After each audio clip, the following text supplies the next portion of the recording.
The Jonas Brothers' debut album, It's About Time, flopped in the summer of 2006. The family faced an uncertain future. It was over before it even started. My parents' savings was completely depleted, and we were just at this point like, either we continue or we have to pull back and figure out what we're going to do. Everything we had invested. We had left a home we'd lived in 10 years, a beautiful home in northern New Jersey where the boys kind of get their own bedrooms, to a home where they all slept in one bedroom. I remember their father would very apologetically say, I really can't pay you right now. We're 70 grand in debt. Their father had pretty much put everything on the line with this. Credit cards were all maxed out. 3 credit cards completely maxed out. And I think they had really stared defeat right in the face. I had almost said, man, this isn't going to work. It was a little scary, and yet there was so much hope in our hearts, I believed in my husband, I believed in the boys. My brothers told me that no matter what, if you try hard, you're going to get it. In a time where it would be easier to just kind of put the guitar down and just be sad about the fact that things are kind of falling apart, we said, let's keep writing, let's keep doing it. Then, as the boys searched for a new label, cuts off their failed album worked some unexpected magic. Now, while the Jonas Brothers really didn't make that big of an impact at Columbia, their songs were being played on Radio Disney and doing really well. And it was the first time, really, that they had had exposure, and it blew up.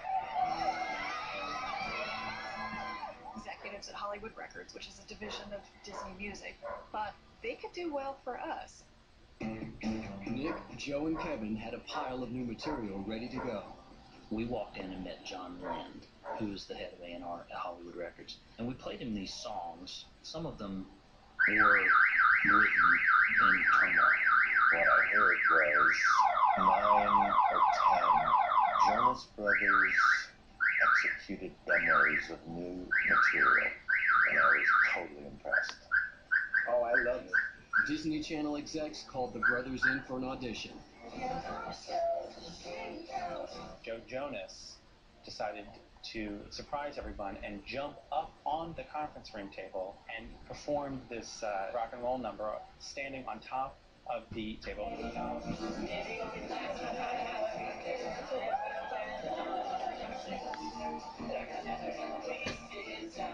You can still see the dents and the nicks that Joe Jonas made today, and it was electric. I thought, oh my God, this is the record. Let's do this. It's a rock band.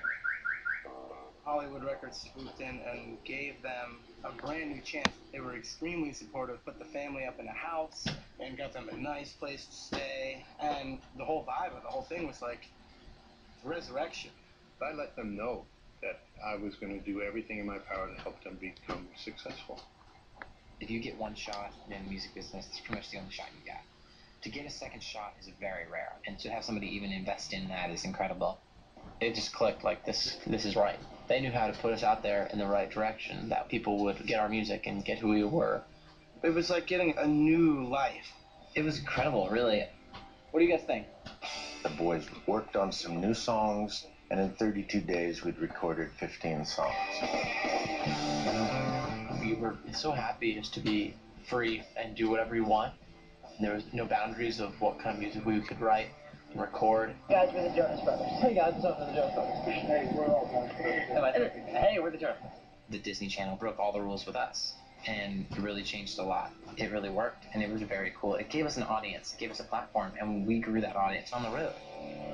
Here's a band that's young, talented, and is really willing to work very hard in all these different mediums that Disney can offer. We opened up for Jesse McCartney at like 2 or 3 shows, and the response was crazy. Hey everybody, I'm Joe. We were in shock, because up until that point, we had never really had a response like that. And that was when the momentum got started. I think everything had just kind of fallen into place. It's almost like the perfect storm.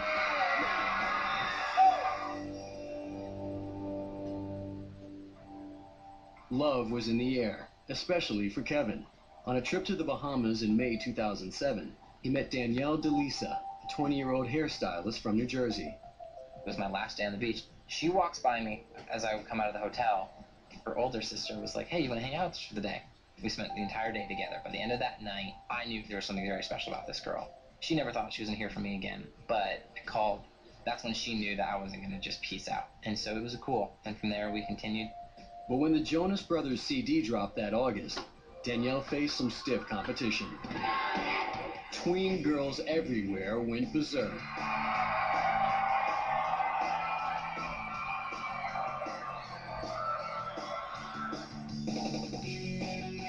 It was madness. It was crazy. A shift had taken place, and it was a very exciting time. When the boys were getting stopped and taking pictures and signing autographs and becoming famous people right in front of your eyes. It's a strange thing to watch happen, but it was awesome. When Taylor looks back, she's going to realize that you don't find the one when you're this age.